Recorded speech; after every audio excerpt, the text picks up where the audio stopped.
Bismillahirrahmanirrahim. Assalamualaikum warahmatullahi wabarakatuh.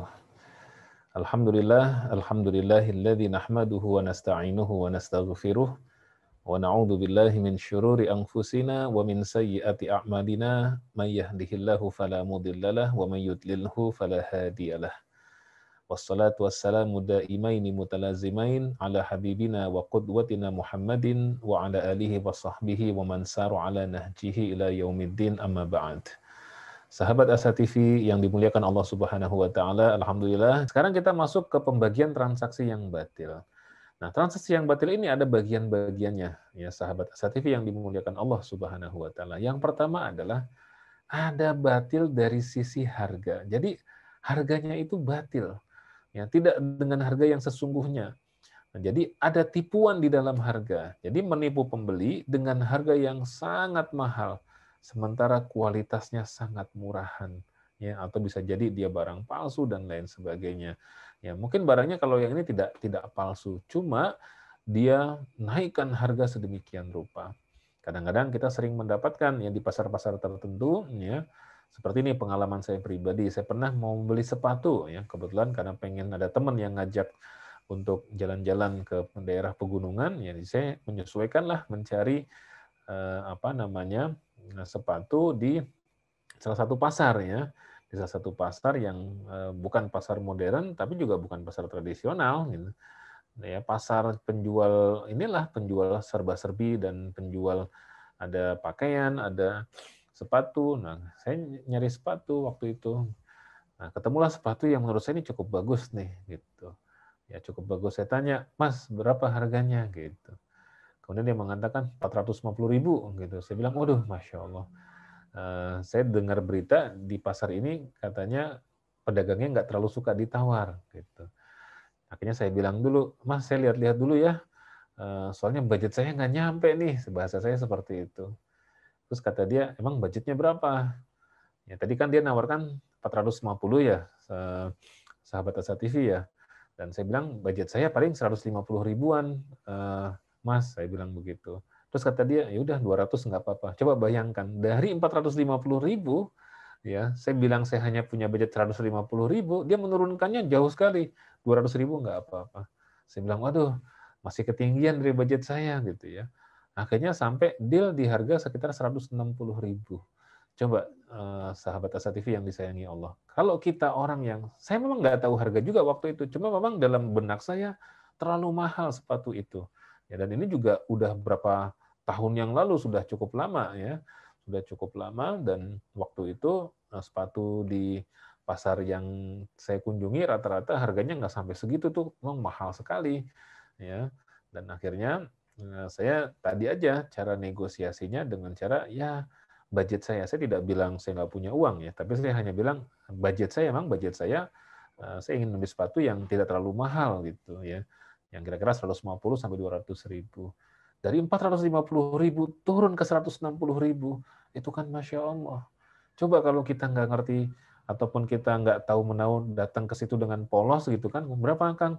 450 ribu, kita tahu udahlah 400 deh, udah mau dia dibungkus 400 ribu. Padahal memang sepatu itu bisa jadi harganya seperti yang tadi saya beli. Hanya berkisar 160 ribuan atau 170 ribuan.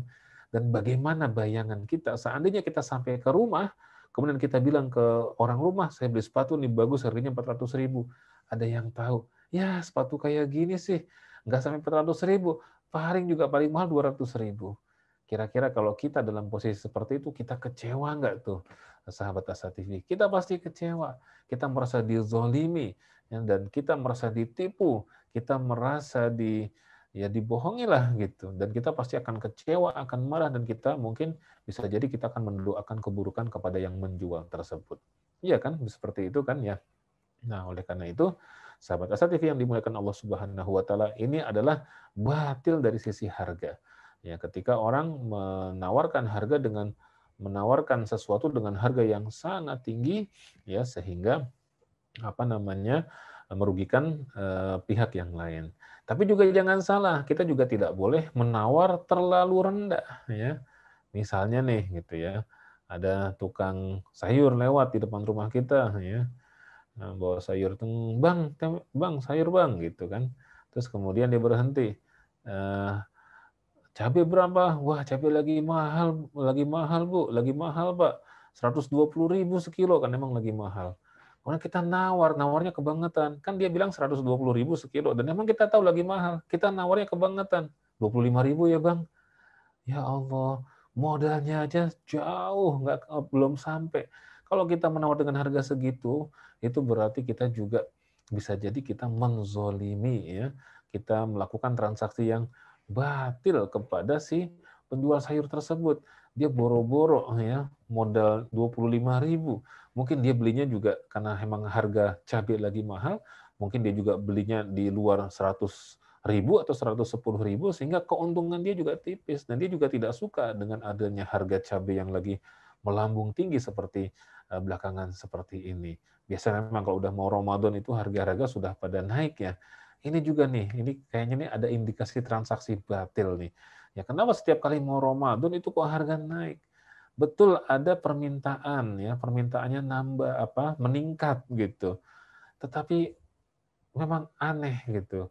Kalau kata teman-teman itu memang yang praktisi perdagangan, ini kayaknya disinyalir ada yang memainkan harga nih. Ada satu kekuatan yang entah siapa gitu ya, yang bisa memainkan harga dan kemudian merugikan kita nih. Ya, bahkan harga kurma pun ya itu bisa dimainkan ya. Padahal kurma ini adalah komoditas untuk kita sunnah ketika berbuka puasa. Nah, ini yang pertama adalah transaksi batil, dan batilnya itu yang pertama kita kupas di sini adalah batil dalam harga. Menipu pembeli dengan harga yang sangat mahal sementara kualitasnya itu sangat murah. Seperti membeli barang palsu atau barang asli tetapi harganya sudah nggak karuan. Ya, harganya sudah dimainkan sedemikian rupa. Ya. Ini merupakan transaksi batil yang pertama, dan kita harus menghindarkan diri. Jangan sampai kita menjual barang dengan harga yang terlalu tinggi luar biasa, tapi jangan juga kita menawar barang dari sisi kalau kita sebagai pembeli terlalu rendah sehingga menzalimi si penjual. Harganya ditawarkan 120.000, kita tawar hanya 25.000 ya Bang. Wah, itu abangnya bisa marah ya, bisa kecewa dan seterusnya. Oke, itu yang pertama, batil dalam harga. Kita masuk yang kedua, yaitu batil dalam barang. Tadi harganya tuh yang batil, ya, harganya dimainkan sedemikian rupa sehingga orang mengeluarkan uang jauh lebih besar dibandingkan dengan yang seharusnya. Nah, sekarang kita lihat adalah batil dalam barang atau dalam objek, ya. Ya, bisa jadi bentuknya objeknya fiktif, ya, atau objeknya rusak, atau objeknya cacat, ya. Seperti barang recon, ya, recondition. HP tapi sudah HP udah jelek, udah rusak, tapi kemudian ya casingnya diganti baru apa segala macam, sehingga seolah-olah kelihatannya dia baru. Ya, padahal barang lama, barang udah reject, ya, barang udah jelek, ya, kemudian dijual ya kepada kita, sehingga kita sebagai konsumen kita membeli barang itu harusnya kita membeli barang mendapatkan barang yang kualitasnya bagus, tetapi ternyata kualitasnya itu adalah kualitas yang rendah, bahkan kadang-kadang mungkin palsu juga. Ya, dulu Nabi Shallallahu Alaihi Wasallam itu pernah, ya, suatu ketika Nabi ke pasar dan kemudian Nabi melihat ada sahabat yang menjual gandum. Nah, ketika Nabi melihat penjual gandum itu, Nabi memegang gandum yang dijual oleh si pedagang itu. Ya, gandumnya bagus. Kalau bahasa kita seperti beras, berasnya itu pulen gitu. Gandum kan orang Arab makanan pokoknya gandum. Nah, berasnya pulen, kering dan bagus. Tapi Nabi kemudian memasukkan tangan beliau ke tumpukan gandum itu. Kan gandumnya ditumpuk tuh kayak beras gitu ya. Nabi memasukkan tangannya ke dalam tumpukan gandum itu. Nah, gandum yang di luarnya itu kering dan bagus dan pulen, begitu Nabi masukkan tangan beliau ke dalam tumpukan gandum itu, beliau dapatkan di tengah-tengah, di agak ke dalam, itu basah. Maka ketika Nabi terasa basah, Nabi angkat tangan beliau, dan betul, ternyata tangannya basah dengan air. Ya. Lantas Nabi bertanya kepada si pedagang gandum, "Mahadza?" Apa ini wahai pedagang gandum? Ya bahasa kitanya, kenapa ini gandum luarnya kering tapi saya masukkan tangan saya ke dalam, saya dapati tangan saya itu basah. Apa kata si pedagang gandum? Ya, wahai Tuan, ya, wahai Tuan maaf ya, wahai Rasulullah Shallallahu Alaihi Wasallam. Sesungguhnya kemarin aku menjemur gandum, tetapi kemudian tiba-tiba hujan turun, aku tidak bisa menyelamatkan seluruh gandum yang sedang saya jemur tersebut, sehingga sebagiannya ada yang terkena apa air hujan, ya. Maka kemudian aku tumpuk dia di sini dan kemudian mungkin bagian luarnya lebih cepat kering dibandingkan dengan bagian dalamnya. Maka Nabi Shallallahu Alaihi Wasallam melarang, jangan kamu melakukan hal seperti itu, ya.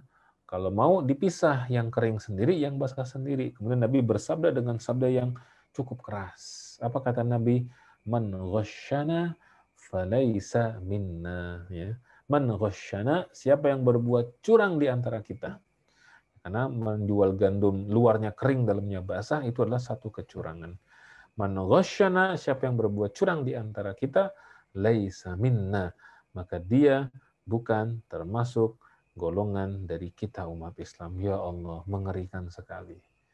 Ya, maka oleh karena itu, sahabat Asa TV yang dimuliakan Allah Subhanahu wa taala, kita harus hati-hati jangan sampai ketika kita melakukan transaksi, itu kita melakukan transaksi terjebak ke dalam transaksi yang batil, khususnya batil dari sisi harga dan batil dari sisi barang atau objek. Yang ketiga adalah ya, batil dalam cara atau prosesnya.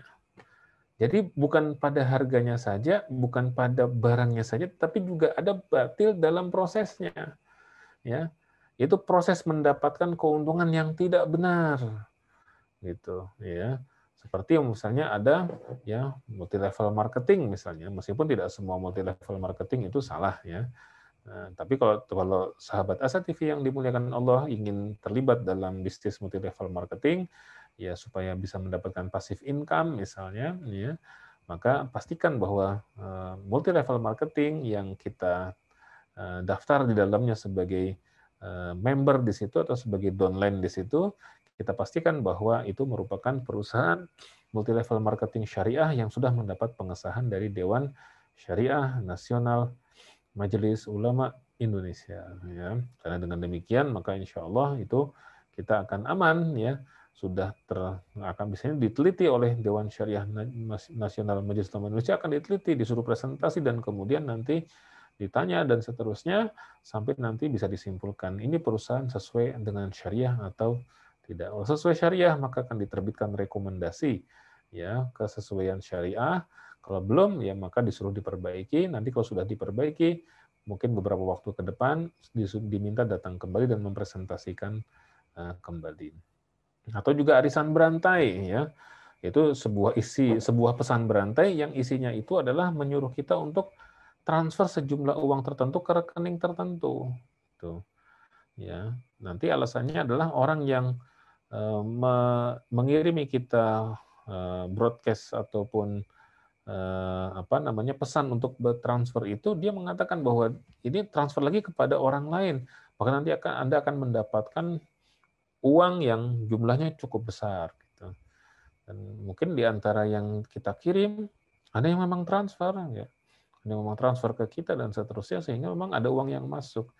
Tapi demikian juga dengan sebelumnya kita mentransfer ke orang yang mengirim itu kepada kita, dan itu terus-menerus seperti itu. Maka transaksi seperti ini dinamakan sebagai transaksi yang batil dalam prosesnya. Ya, kemarin juga sebelumnya kita pernah mengupas ada transaksi yang diharamkan itu yang namanya adalah bai'un najshi. Ya, apa itu bai'un najshi? Yaitu jual beli, ya, di mana si pedagang itu dia main mata dengan 2 atau 3 temannya, pura-pura nawar barang dagangan dia. Ya, supaya apa? Supaya menipu orang yang datang dan ingin membeli barang itu. Dan ini adalah pembeli yang sesungguhnya. Ya, misalnya harganya adalah 50.000, ya, tetapi karena dia ada 2 atau 3 orang teman saya minta mereka pura-pura menawar barang dagangan saya dengan harga 250.000.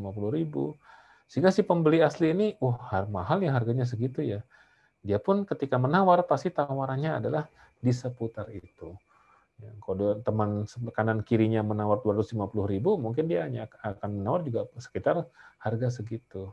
Padahal bisa jadi harga aslinya ini hanyalah Rp50.000 saja.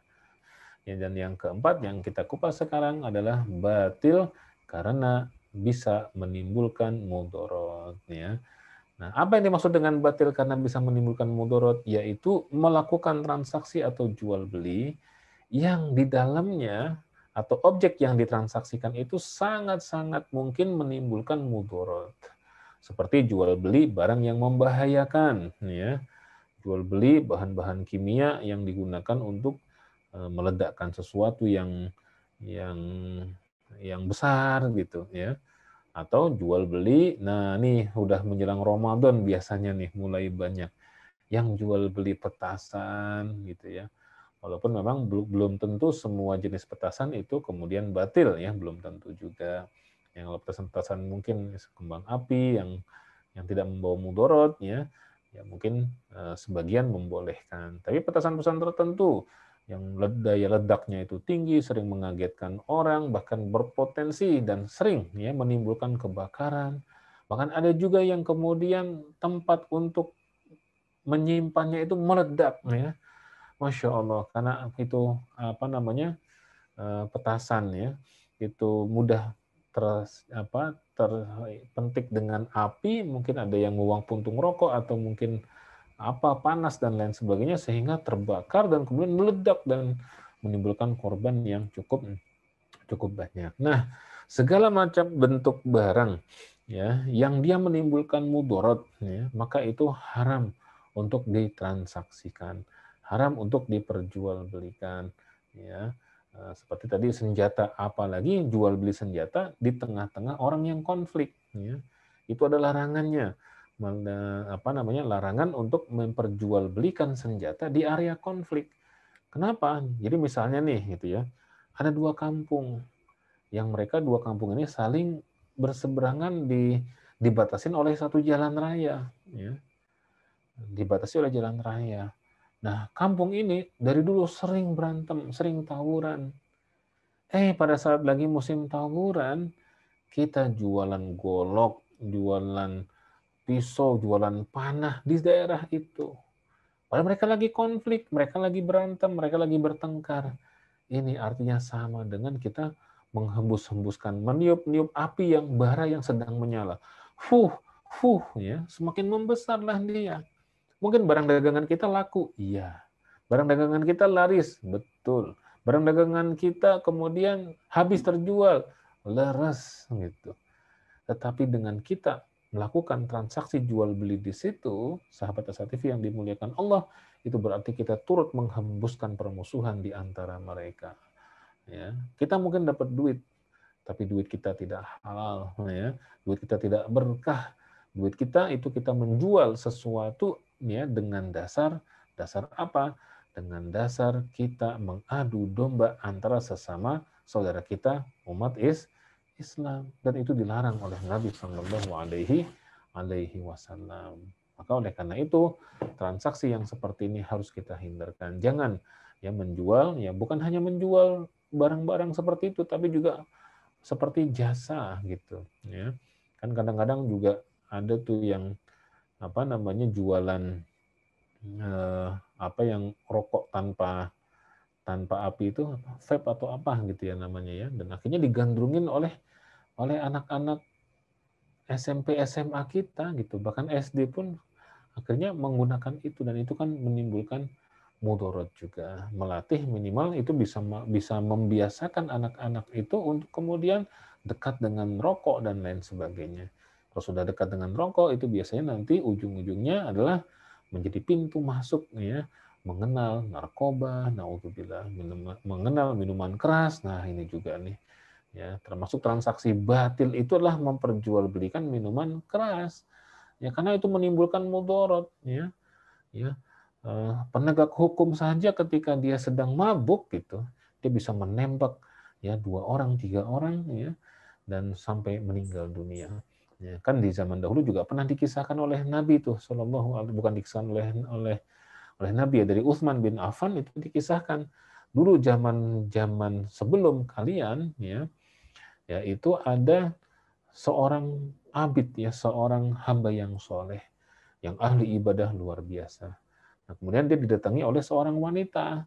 Kata wanita itu, wahai tuan, wahai ustadz, kalau bahasa kita sekarang, sungguh majikan saya, ya, yaitu ada seorang wanita yang cantik jelita, yang harta bendanya banyak, ya, dan dia dikenal sebagai wanita penggoda, karena memang cantik luar biasa. Nah, si wanita ini, ya, si pembantunya ini mengatakan, wahai ustadz, ini saya dapat pesan, dapat amanah dari tuan saya, dari majikan saya. Katanya ustadz diundang ke rumah. Kata ustadz, saya nggak mau datang, orang majikan kamu atau tuan kamu itu adalah orang yang tidak benar. Tuan, ini majikan saya katanya dia pengen bertaubat kepada Allah. Makanya dia butuh orang yang mau ngebimbing, kira-kira begitu. Nah, mendengar hal seperti itu, oh ya benar, benar tuan. Akhirnya siaplah si ustadz ini kemudian mengikuti si pembantu tadi untuk menuju ke rumah tuannya, ke rumah majikannya. Pas sampai masuk ke dalam rumahnya, kemudian pintu masuknya langsung dikunci sama pembantunya. Masuk ke dalam ruang tengah, dikunci lagi. Sampai kemudian, di mana tuan kamu? Ada di dalam kamar, tuan. Oh, saya nggak mau di dalam kamar. Ya, nggak apa-apa, tuan. Dia kan mau bertobat. Mungkin dia lebih ini supaya bisa ibadah dan seterusnya. Dibawa lagi ke ruangan kamarnya, kemudian dikunci lagi sama si pembantunya ini. Nah, kemudian tibalah si ustadz ini, ya, si orang alim ini di hadapan sang wanita tadi yang sedang berbaring di tempat tidurnya dengan posisi menggoda, ya, dengan pakaian yang menggoda, dan di situ ada satu botol minuman keras dengan gelas, kemudian ada dirinya dan ada seorang bayi, seorang anak kecil yang mungkin ya masih bayi lah, belum setahun. Ya, apa kata si wanita penggoda ini? Nah, sekarang kamu masuk perangkap saya, ya. Saya tidak ingin berniat untuk bertaubat, tapi saya ingin menggoda kamu. Dan saya tidak akan membebaskan kamu dari tempat ini, dan saya bisa teriak, dan orang pasti akan percaya kepada saya, bahwa kamu ingin memperdayai saya, dan lain sebagainya. Kamu akan saya lepaskan kalau kamu mau melakukan satu dari 3 hal ini. Yang pertama adalah berzina dengan saya, kata si wanita itu. Yang kedua, membunuh bayi ini, atau yang ketiga, minum minuman keras. Ya, kalau kamu tidak mau, maka saya akan berteriak dan orang pasti akan menangkap kamu. Itu pembantu saya sudah siap ya untuk bersaksi, ya, maksudnya bersaksi palsu. Akhirnya dia bingung si laki-laki soleh ini. Dia bingung, membunuh dosa besar, berzina dosa besar, dan dia pikir yang paling ringan dosanya itu adalah minum khamr. Akhirnya dia katakan, kalau gitu saya minum khamr saja, tetapi saya hanya mau 1 gelas. Kata si wanita tadi, silakan. Ya, akhirnya dituangkan khamr 1 gelas, kemudian dia minum. Nah, begitu dia minum, ya, sahabat As-Satifi yang dimuliakan Allah Subhanahu wa taala, mabuk dia. Nah, ketika dalam kondisi mabuk seperti itu, akhirnya dia berzina dengan si wanita penggoda tadi. Nah, setelah dia berzina dengan wanita penggoda tadi, dia ngelihat si bayi itu, dia ngelihat juga ada pisau di situ, dia bunuh si bayi itu. Ya. Nah, sehingga dengan minum khamr saja, itu dia melakukan dosa yang luar biasa, menjadi gerbang menuju perzinahan, menjadi gerbang menuju pembunuhan, dan lain sebagainya. Maka dalam sebuah hadis Nabi bersabda kepada kita, al-khamru itu ummul khaba'ith. Khamar itu, miras itu adalah ummul khaba'ith, adalah pintu gerbangnya atau induknya segala macam bentuk kejahatan dan keburukan. Maka memperjualbelikan minuman keras, termasuk kita menjadi agennya, menjadi distributornya, atau termasuk orang yang setuju dengan kebijakan investasi minuman keras, itu nanti kita menjadi orang yang terlaknat. Karena Nabi SAW itu pernah yang bersabda kepada kita, ya, bahwa Nabi itu melaknat, la'ana Rasulullah SAW fil khamri asyrah. Nabi melaknat di dalam minuman keras itu ada 10 orang yang dilaknat dalam minuman keras itu. Saya tidak hafal 10-10-nya apa, tapi diantaranya adalah yang memesan, yang minta dipesankan, yang meminum, yang minta dihidangkan, yang menghidangkan, yang minta diantarkan, dan ada 10 item terkait dengan khamr, semuanya dilaknat oleh Allah Subhanahu wa taala. Na'udzubillah min dzalik. Maka itu kita harus harus berupaya sedemikian rupa, jangan sampai ya peraturan ataupun ada apa namanya perpres atau ada undang-undang atau ada aturan yang kemudian secara mudah atau mengizinkan peredaran miras di tanah air. Naudzubillah, ini berarti negara kita menuju ke ambang kehancuran, dan ini merupakan transaksi yang batil yang pelakunya akan dilaknat oleh Allah Subhanahu wa taala dan juga oleh Nabi kita Nabi Muhammad sallallahu alaihi wasallam. Nah, sahabat Asa TV yang dimuliakan Allah Subhanahu wa taala, mudah-mudahan yang disampaikan ini ada manfaatnya buat kita bersama. Mohon maaf atas segala kekurangan dan kekhilafan. Qulu qauli hadza wa astaghfirullahal azim. Wassalamualaikum warahmatullahi wabarakatuh.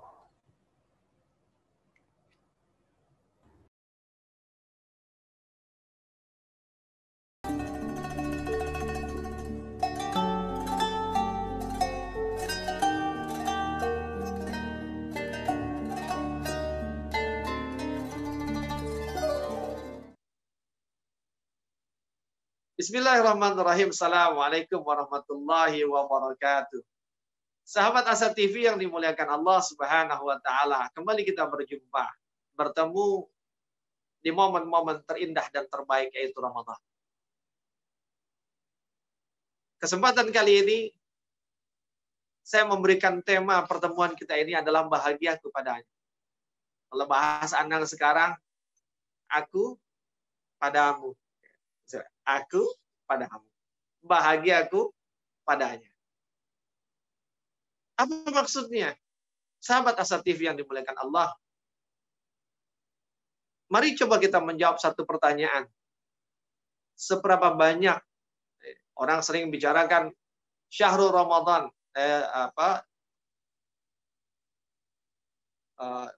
Syahrul Ramadan unzila fihil Quran. Syahrul Ramadan allazi unzila fihil Quran. Kan begitu ayatnya di Al-Baqarah 185.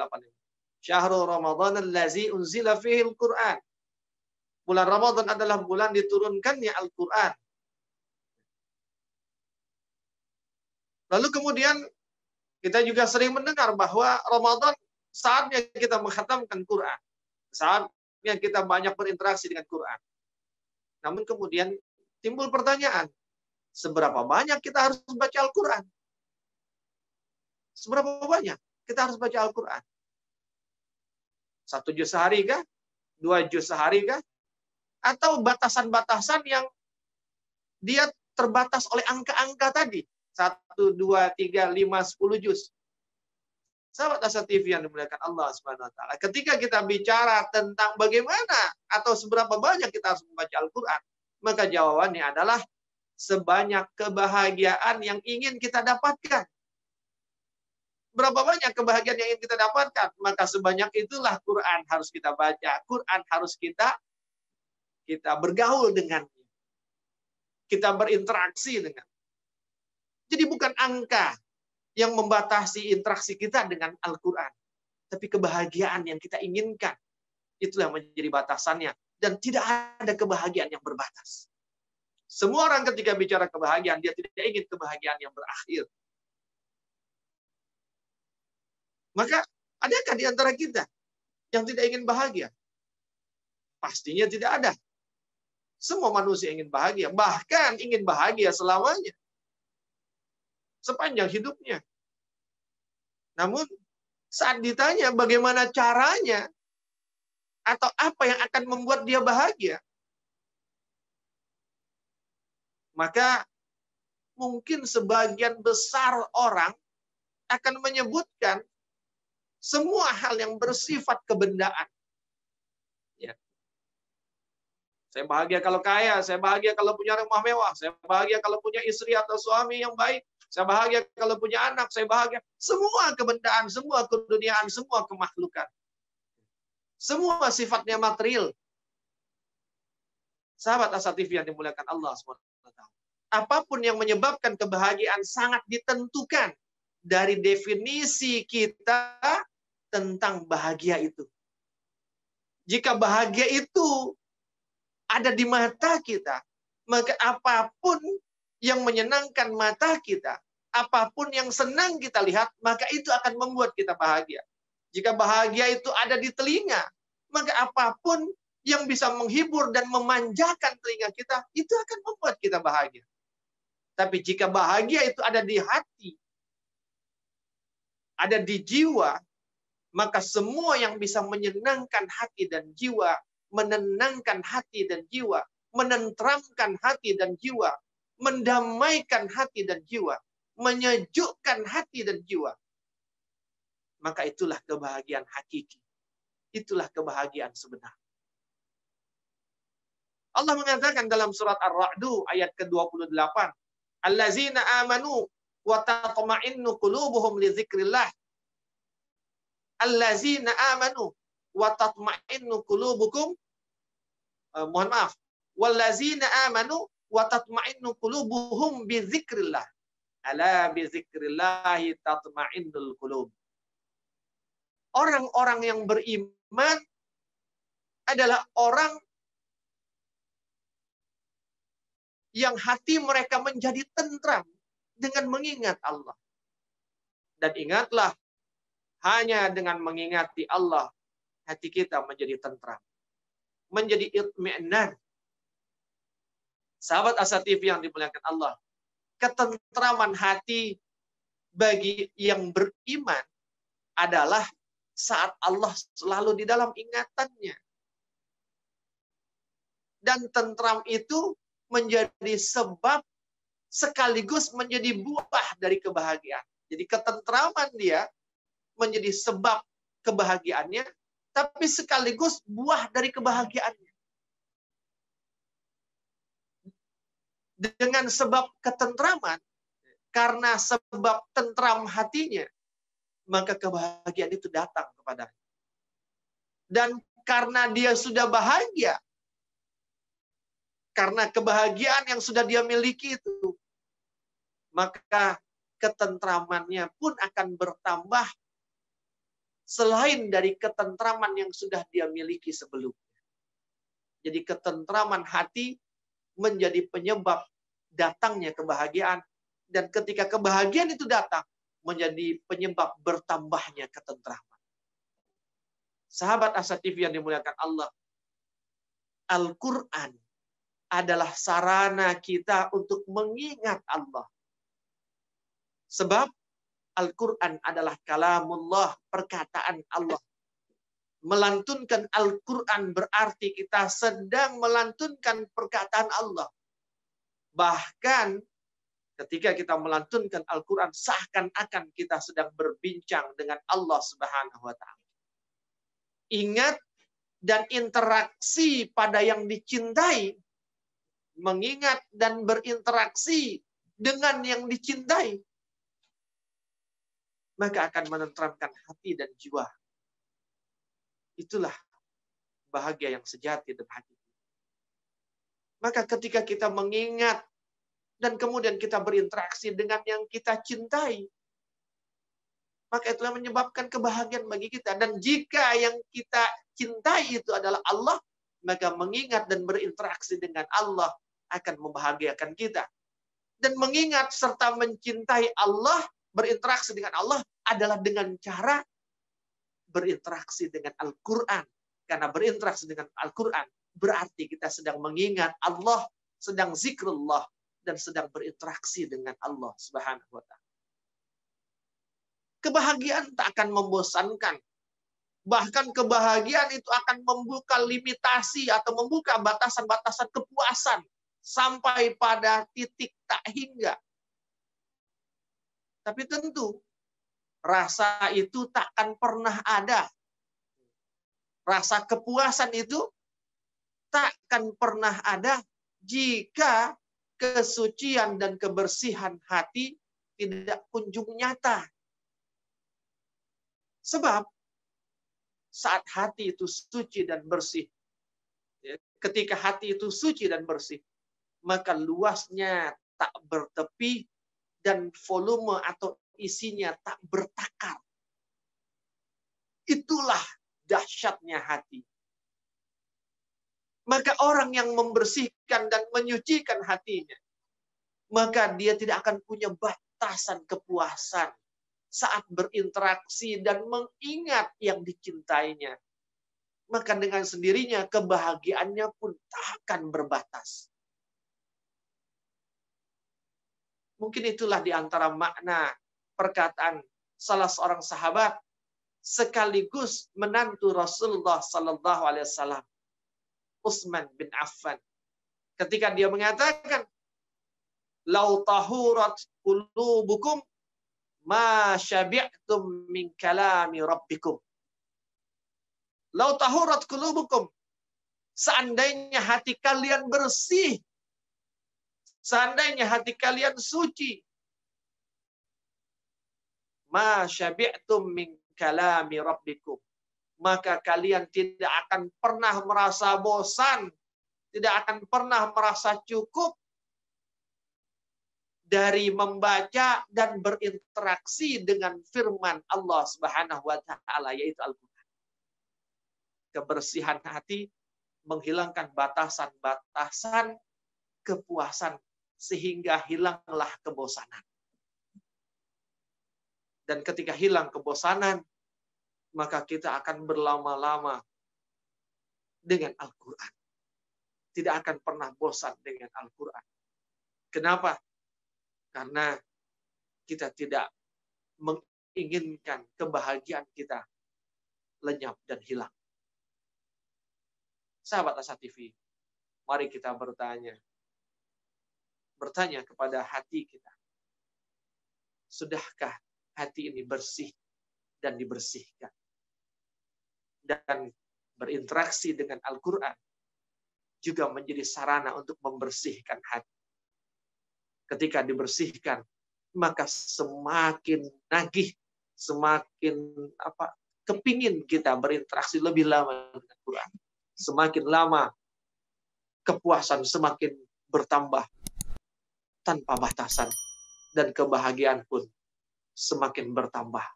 Bahagia karena berinteraksi dengannya, bahagia karena kita bersama dengannya. Allah Subhanahu wa ta'ala. Wassalamualaikum warahmatullahi wabarakatuh.